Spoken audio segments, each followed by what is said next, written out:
চলছিল ইরান যুক্তরাষ্ট্রের মধ্যে আলোচনা। আন্তর্জাতিক মহলে দেখা দিচ্ছিল সমাধানের আশা, কিন্তু সেই আলোচনার মধ্যেই আবার কড়াকড়ি অবস্থান নিল যুক্তরাষ্ট্র। একদিকে আলোচনার অগ্রগতি কথা বলছে, অন্যদিকে চাপ বাড়াতে এক চুলও ছাড় দিচ্ছে না। আলোচনা শেষ হতেই নতুন নিষেধাজ্ঞা আরোপ করল যুক্তরাষ্ট্র।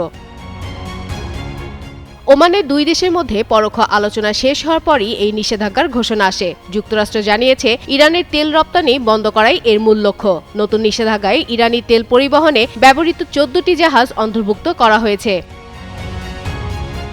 মার্কিন পররাষ্ট্র দপ্তরের মুখপাত্র টমি পিগার্স বলেন, ইরান তেল বিক্রির অর্থ ব্যবহার করে বিশ্বের বিভিন্ন জায়গায় অস্থিতিশীলতা তৈরি করছে, একই সঙ্গে দেশের ভেতর দমনপীড়নও চালাচ্ছে। তিনি আরও বলেন, প্রেসিডেন্ট ডোনাল্ড ট্রাম্প ইরানের অবৈধ তেল ও পেট্রোকেমিক্যাল রপ্তানি বন্ধে প্রতিশ্রুতিবদ্ধ। আমা অথেন্টিক ব্রাজিলিয়ান কফি। পররাষ্ট্র দপ্তর আরও জানায়, এই 14টি জাহাজের সঙ্গে যে কোনো ধরনের লেনদেন বন্ধ করার নির্দেশ দেওয়া হবে। এসব জাহাজের সঙ্গে তুরস্ক, ভারত ও সংযুক্ত আরব আমিরাতে সংশ্লিষ্টতা রয়েছে। পাশাপাশি 15টি প্রতিষ্ঠান ও 2 ব্যক্তির ওপরও নিষেধাজ্ঞা আরোপ করা হবে বলে জানায়। এর আগে ট্রাম্পের প্রথম প্রশাসনের সময় থেকেই যুক্তরাষ্ট্র ইরানের তেল কেনা বন্ধ করতে অন্যান্য দেশকে চাপ দিয়ে আসছে। নতুন এই নিষেধাজ্ঞা সেই নীতিরই ধারাবাহিক অংশ।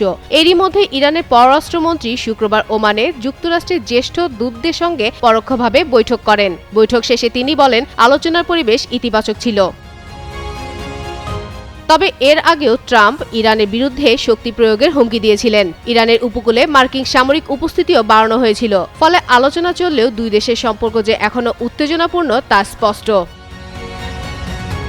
ফাতেমা ফাতেহ জান, যুগান্তর নিউজ।